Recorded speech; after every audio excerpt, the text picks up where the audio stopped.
How you doing? I'm at a different location today. This is the Waterside Shops at, no, not Waterside Shops, sorry. This is Venetian Village here in Naples, Florida. And I'm at one of the restaurants that doesn't open for another 3 hours.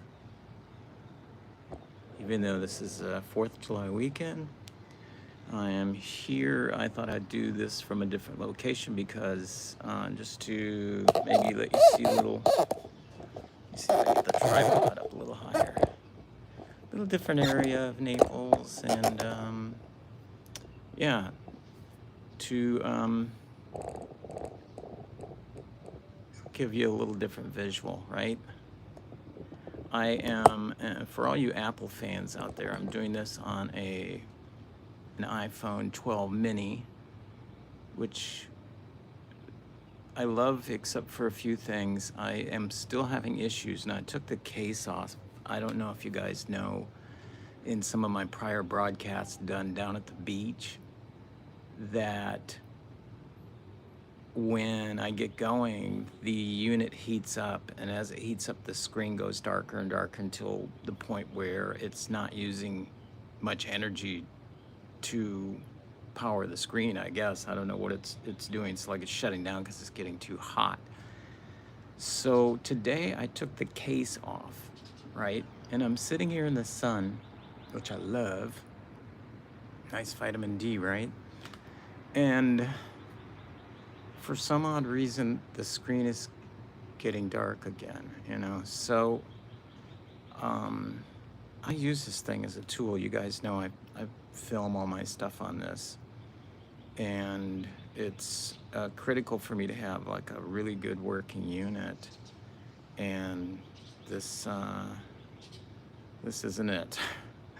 So I'm going to be contacting Apple later today. I'm not sure. I think I still have Apple Care, and I'll contact them that way first. And then if that doesn't work, I'll be talking with T-Mobile, my provider. But that's not what this show is about at all. It's called Journey Update because during the week, I normally fill you in with tips on how you can become healthier through alternative and natural, less toxic things that we have readily available to us, especially if you're suffering from cancer or some kind of debilitating metabolic disease, which, gosh, tons of diseases are metabolic, right? This is more about me and how my week went, and maybe some tips as you go on your journey that will help you in, figuring out decisions that you have to make and things that you have to do. Remember, I'm all for being your own advocate in your journey. And this is very important because a lot of people who receive a diagnosis of cancer immediately tune into whatever the conventional treatment is for that sort of disease and what they've been doing for the last, and maybe some new developments. But I mean, for the most part, if we look at cancer care, especially because that's my interest, for the past 20, 30, 40, 50 years, we've come with listening to all these grandiose breakthroughs, and yet the numbers are still increasing every year. We have more deaths by cancer now. It's surpassed heart attacks as the #1 killer in the United States of America. So what's up with that, right? If there is like better scientists, better equipment, better technology to fight off this horrifying disease, how come we're not making headway? There are new pharmaceuticals that sometimes, because the nature of how well they do, you don't hear about them too much. And I know people have to make money. I know big corporation, big pharma, as we call it, they have to show a profit during the year. And a lot of them are, most of them are profiting billions and billions, as we know. They're the biggest companies, them and agriculture and some of the other biggies in the United States and globally too. Over in Europe, some of the bigger companies are the big pharma companies, which all they do is license whatever they make and make it real expensive for people to use. But what I'm trying to get at is, all these things that are expensive to use, are they actually resolving or, getting to the issue of why this person contracted cancer? How can we improve their lifestyle? How can we help them with, longevity? And I see that a lot of the things that are coming out, because I study this 24/7, is that we have a lot of new drugs that they use for chemotherapy, new drugs that they use for immunotherapy drugs, a lot of so-called genetic based drugs for cancers. And for the most part, all they do is help you live longer, maybe months. None of the studies have shown that they add years onto your life, which is what one would hope for, right? And along with that, I know, this, is that people who are on chemotherapy or a lot of these drugs, they suffer, a lot with the side effects from chemo. Let me just see where I'm at in the frame. Yeah. So it is an issue, and hope that didn't interrupt anything. I rarely touch the screen because I know these things can be finicky. But, if they did guarantee some like quality of life, like you felt better if you took this, and they don't, it's just the opposite. People are nauseous and they're throwing up and they have diarrhea, and this is the consequence of being intoxicated by these heavy duty drugs, which, yes, they do a number on the cancer cells, but they also are poisoning your body as well. My therapy, as many of you know, my protocol involves doing some alternative things, natural things, combined with the standard of care, which is the chemotherapy. And the way it works is that it's synergistic. So what my protocol is starving cancer, getting cancer to the point where it doesn't receive the fuel it needs to keep going. Then when you do get the chemotherapy, it sets the cancer cells up to uptake chemo and knocks a lot of them out. So that's the path I'm on right now. So far it's working, and it's a little different. What's nice is that my oncologists, I got two of them, one here in Naples and another one up in Tampa, Florida. They're kind of very good friends and are working hand in hand. They are both on board with my therapeutic keto diet and also the fasting that I do to set myself up for a better win in the situation. So I'm real excited about that, and I have been tweeting about this and also putting some of it on my Facebook page, Naples Ketogenic, that what my mission is really is to help other people that have the same sort of issue that I have, and to find a solution. Now, I'm not saying copy what I do. I am not certified in anything, although I am this is news, but I'll tell you about it more in a second. I am going for my nutrition certification. I'm not a doctor, not an oncologist, none of that kind of stuff, but I've put together through weeks, months now of research, hours and hours, along with a team of people who have been helping me organize and see that these randomized clinical trials of different things, mainly over-the-counter stuff, even some drugs that are like very cheap to buy, how they can work in conjunction with diet, exercise, and just change the lifestyle and the fasting. Excuse me. So, it all works together, and you don't have to be, taking in the toxins all the time. There are other natural therapies that work with this. One is mine, and I'm fine tuning it all the time. I was going to say it's a fine tuned machine, but I mean, I'm adding stuff all the time, taking away things that aren't so good. And so let's get into it. The week started um, with me not feeling so good because it was like after a session of chemo that I had done that week before. And, my thoughts at the beginning of the week were maybe I'm getting too much of the chemo drugs, maybe we need to revisit this.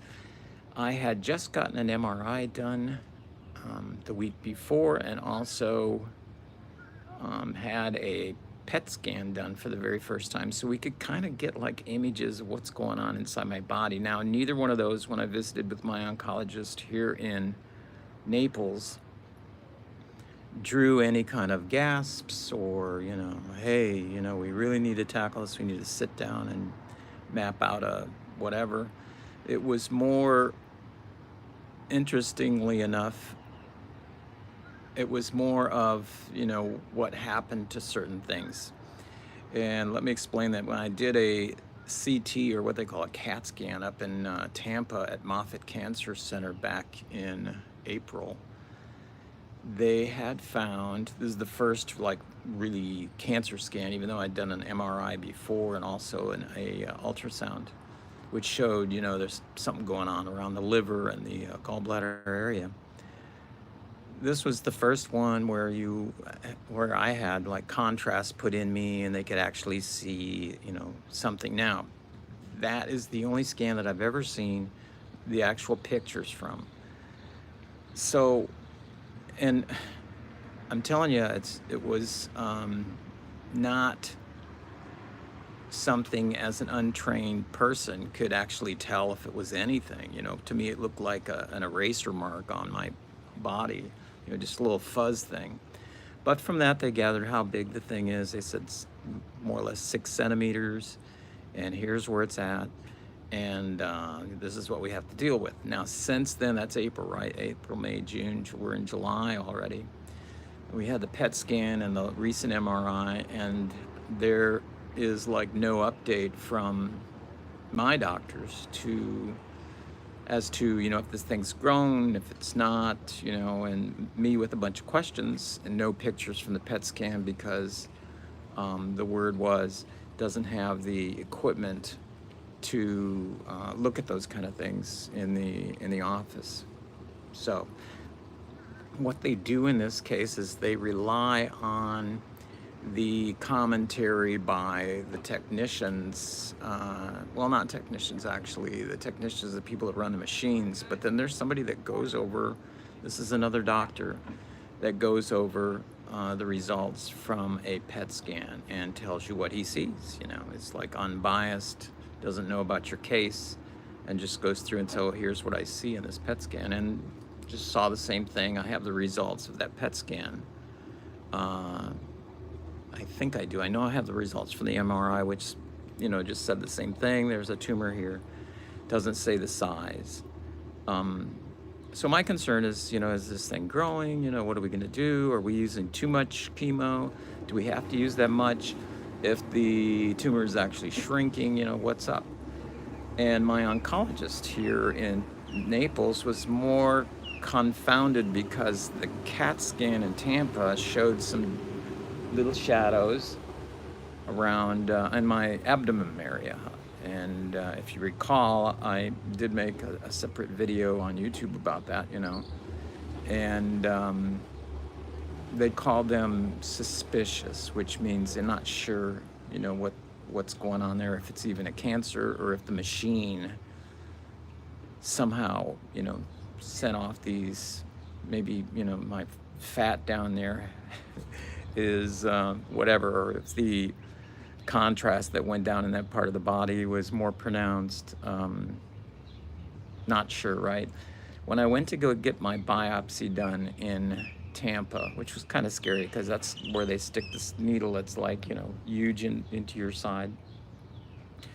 Even though I didn't feel a thing. I mean, I was semi awake, they keep you in a state of like daydreaming. I didn't feel it go in, but the doctor there, she said she was not going to bother with that stuff on my omentum, or the layer of fat that covers your abdomen, because it didn't look like enough, and plus she was gonna stick the needle over there, so she was going right for what was close to the gallbladder, although you cannot do a biopsy of the gallbladder because it's like a balloon with a thin skin. If you hit that, you pop it and then you're in big trouble. So she went right into the tumor, got it, yes, it's malignant. So the PET scan and the recent MRI didn't show these shadows anymore. So my oncologist here was puzzled, and his whole concern during my visit was about that, and he started asking about what Dr. Kim up in Tampa recommended. And, I know these two communicate by email, and they, have the ability to call each other. They're good friends. And I told him, we discussed some things, and, it was more, our discussion up in Tampa was more about Walter Longo's fasting mimicking, and how Dr. Kim had even tried the fasting mimicking diet there at Moffitt. But even with fasting mimicking, nobody could stay on board with the fasting, because fasting's a tough thing to do. But yeah, we did get into the cancer. He did mention surgery one time, but because these shadows were on my stomach, they thought, okay, not stomach, but abdomen. They thought, well, if that's cancer spreading, this guy is no longer a candidate for surgery. So I was immediately taken off let's get this thing out of there. There is a surgery called a Whipple procedure. I guess Dr. Whipple invented this, but it is like where they go into the biliary ducts, open you up and go around the biliary ducts, the liver, the gallbladder, all that stuff there, and like surgically remove the tumor, which in my head, this guy's like wrapped around a bunch of stuff, so it would be a job. My greater mission right now is to shrink this thing through what I'm doing now, and hopefully get it to where it either just goes away completely or gets to a place where it is not causing any more problems, or whatever, mitigate whatever's going on in the body. So that was confusing. That happened on Tuesday, and of all the meetings I've had with my oncologist here in Naples, that's the one that left me more puzzled than anything. And so through the week, I had like these questions, and they have a patient portal now. I wish, but the way doctors take on so many patients, they would never get anything done if you had like direct contact to them by phone or WhatsApp or, instant messenger of some kind. And they know that, so they have these walls put up that protect them from, their patients. So you only get your 15 minutes, when you have your time to talk to the doctor, and that's it, and usually I have like a list of questions, and I take longer than my 15 minutes because I want to know stuff, like I say, be your own advocate. Your oncologist may love you, but he's not going to do this research for you. You're going to end up doing research and then talk to him about things that he may never have heard about before. One of the papers I gave him was how chloroquine, which is a anti-malaria medicine, is excellent for the type of cancer that I have. And it was a paper he didn't know about. I printed it out and gave it to him. And so it's stuff like that. He's curious about this kind of stuff. But I mean, these guys, they only have 24 hours in a day, and I understand that. So I'm going through the patient portal that all these companies have. Moffitt has one. My oncologist here in Naples has one. Even where you get your blood tested around here, they have like a patient portal. I guess the only place I haven't really been introduced to a patient portal is at my brand new gastroenterologist, and maybe they have one, but I haven't been set up yet. That's another thing I want to talk about with you today. So through the patient portal with my oncologist here in Naples, I am asking things like, I'm looking at my paperwork for the Abraxane, and see that it says 225 milligrams, which looking online shows that that's the maximum dose you can give a person. I'm going, why am I at maximum dose? I asked the question. The nurse answered, said that's the strength on the package. We're not giving you that strength. We're actually giving you 100 milligrams. So you're on one of the lowest dosages. But I'm thinking, because I'm on these three, like Abraxane, cisplatin, and the other one starts with an M, which I never can remember. But those are, it's quite a punch to the body. I feel, although through fasting I mitigate like almost 90% of the side effects, which is great, right? If you can do that, feel no nausea.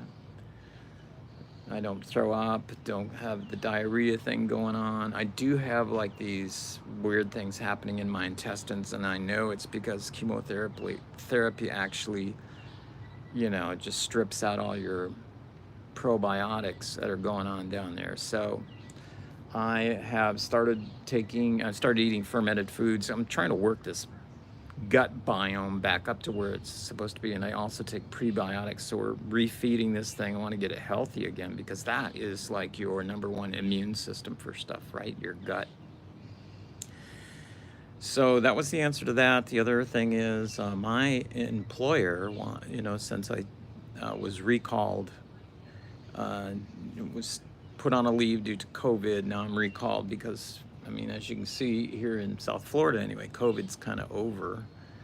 At least we think it is. But I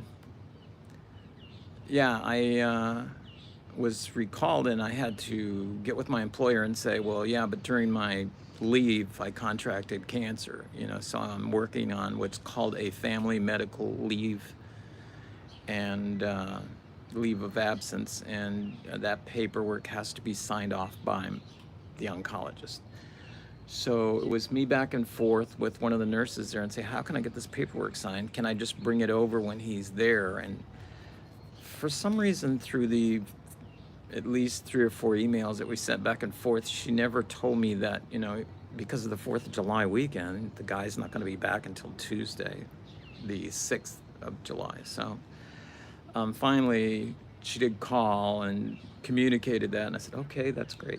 I'm going to send you the paperwork, and then just have him sign it. And then there was another piece of paperwork after my family medical leave of absence runs out. It's not forever. It's something the government came up with that kind of helps you through these kind of circumstances, but it's not, something that you can use forever. They have what's called a sick or medical leave paper that's more open-ended, where he can fill that out and say, I've been treating him since this date, and I'm not really sure when he can go back to work. So it kind of like takes you off the hook, but keeps you employed, because I need my insurance, for all this. And my insurance is being paid. I make like a little minimum thing that pays insurance and also pays my, all these little things that I have, life insurance and that kind of thing. So that part's good. So we got all that taken care of. Also on the Wednesday, the next day of last week, of this week rather, I saw my brand new gastro guy. Just fell in love, if with a gastro person, if that's possible. You guys know the past one that I had,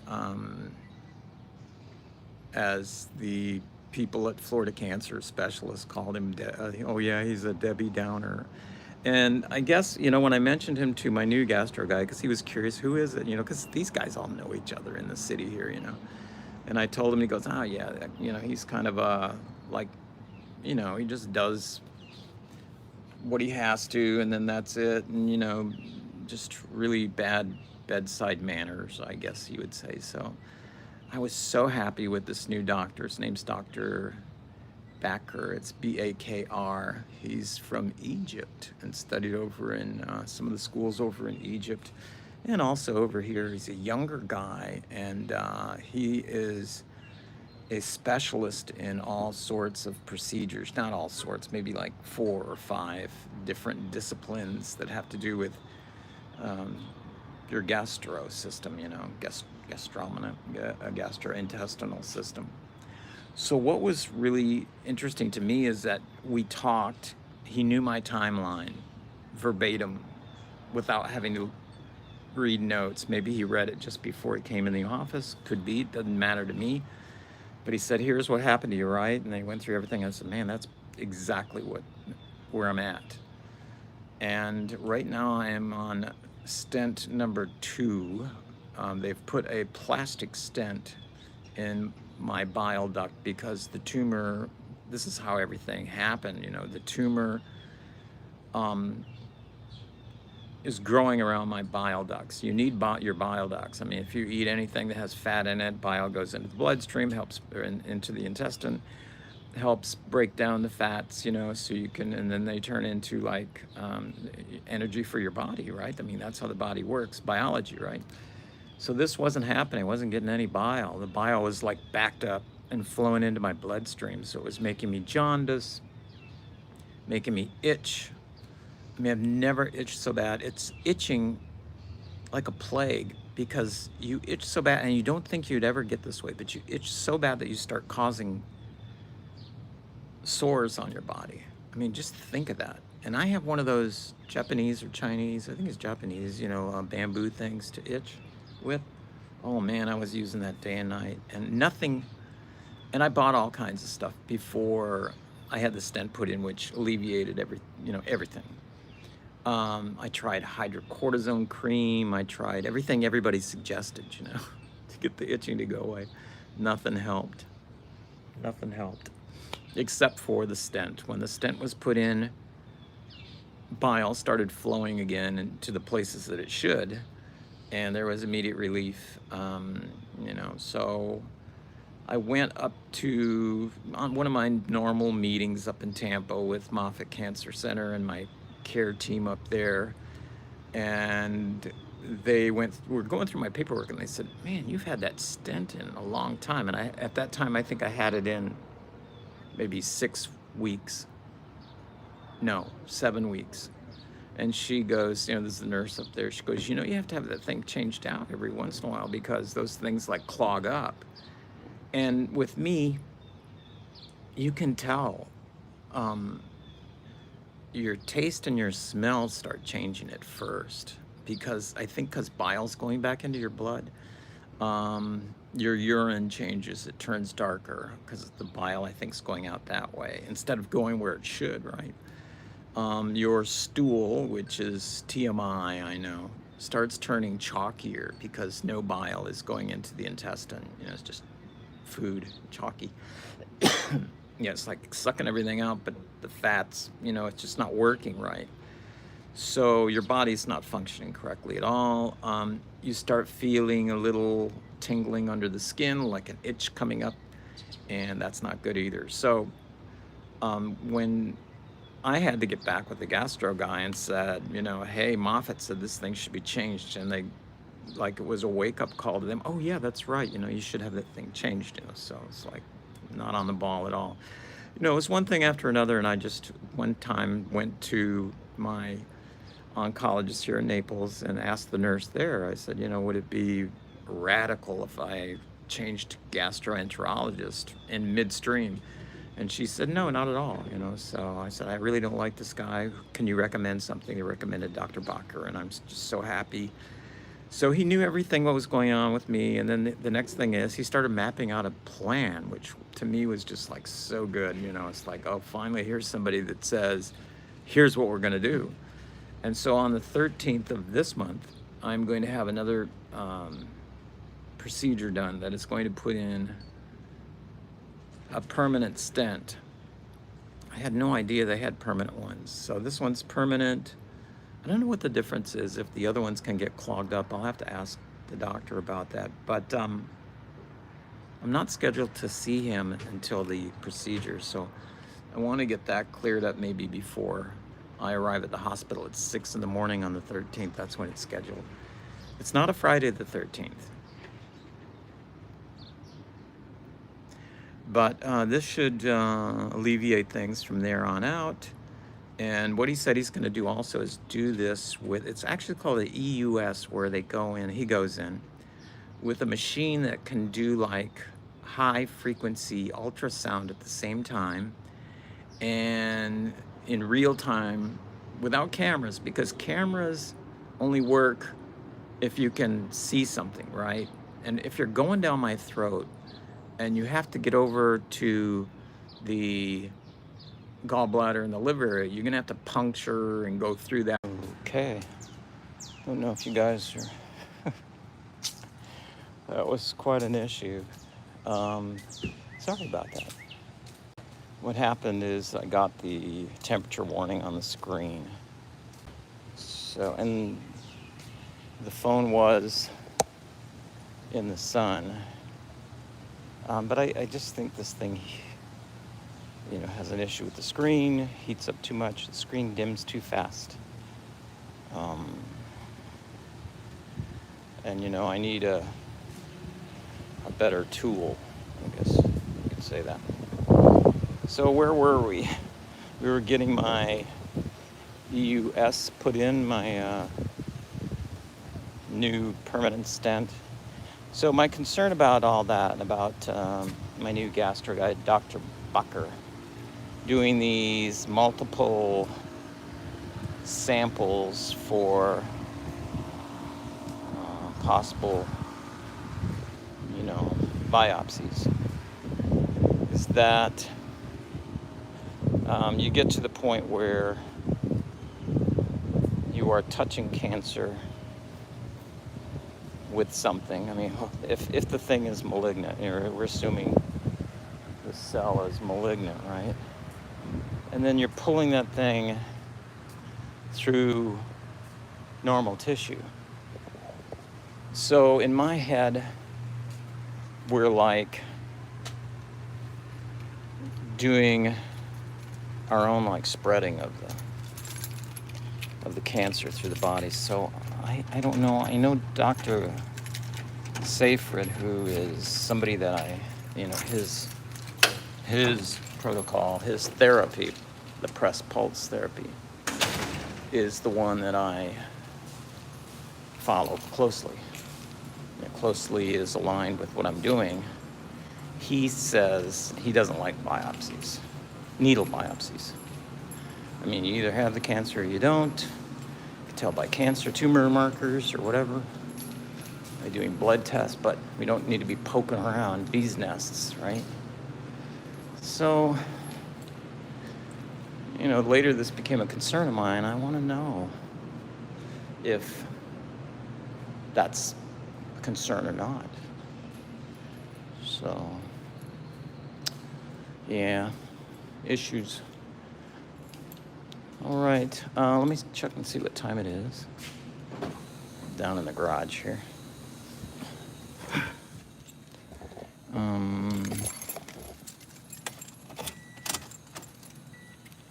I am showing, come on baby, 9:44, so we got like 15 more minutes of showtime here.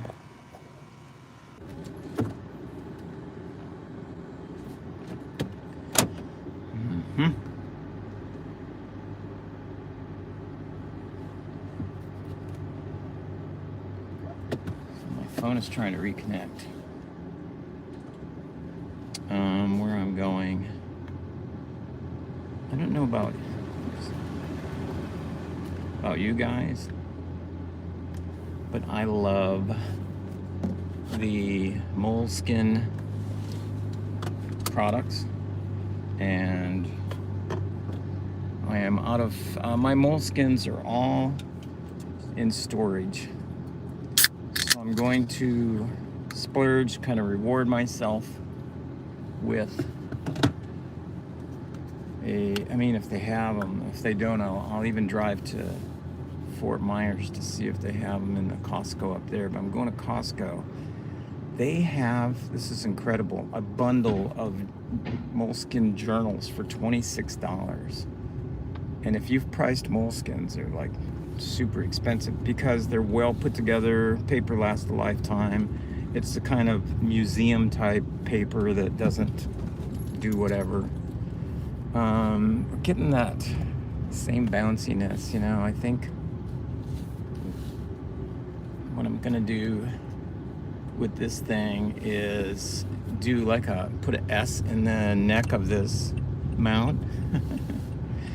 So what else happened during my week? Sorry that this was so interrupted. Next week we'll try to get a better video for you, a better feed. Might do it from my Mac, which you know, is better. Let's see, we had the paperwork issue. Oh yes. So a couple things. I am in close contact with my friend in Portugal, in Lisbon, Fernanda. She is a nutritional coach with the ketogenic diet, and she is doing quite well over there helping people. And when I got with her, we just had a bond because I want to do sort of the same thing. My mission is to help others with all of this. You know, we don't know the future. I don't know what may happen with me. You know, you hope for the best and you look at results and, you know, things look like they're going great, so you carry on. Fernanda had seen an email, and I was on the same list, from a company in Australia that offers courses in nutrition and nutritional advisors. And they, during the month of July, are giving 50% off these courses, you know. And initially, these are the courses that she took and has been credentialed. And this gives you like authority in an area. It's something that I need, because I have all the information, you know, I have a lot of the information. I'm not an expert in any sense of the word, but I do my research and I do know what I'm talking about for the most part. I seek to understand how the biology is working, right? And then what I do is try to put it in layman's terms to help other people understand. You know, we got to do this, this, and this, and that way we're going to starve the cancer, and we're going to sock it to the cancer using this, right? So these are steps, and it's a framework of a protocol that I've put together. And this protocol is going to be the first in hopefully a bunch of mini courses that people can take on my new website coming up. So I'm real excited about that.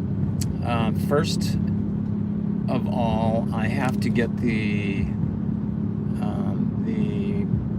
course material put together in the right way, so when we launch, when I launch later this month, everything will be in order, and people will see it and go, this is something that's going to solve an issue that I have, and that is, how do I put together my own protocol, right? That's what I'm going for.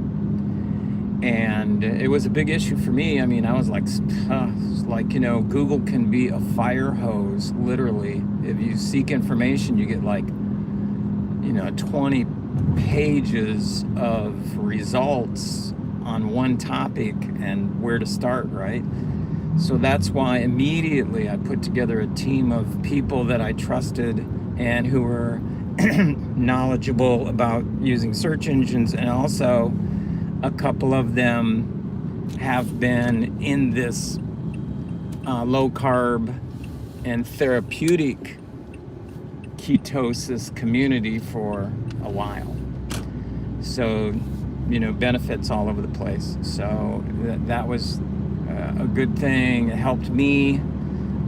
Even with that, though, there were things that popped up that weren't necessarily beneficial, and that's why part of this course, in my, the way I'm designing it now, is going to be like a membership site where you'll come in and pay like a monthly thing, and that way you'll be privy to personal things that I add and subtract, and up to the minute type stuff. Going to be doing Zoom calls and lives like this one that people that don't subscribe to that won't be able to see, and that's to not only benefit the people, but also to help pay for the platform that this is going on, because it's not free. So anyway, not trying to take money for any other reason than to make this work, and to help other people with it. That's the mission.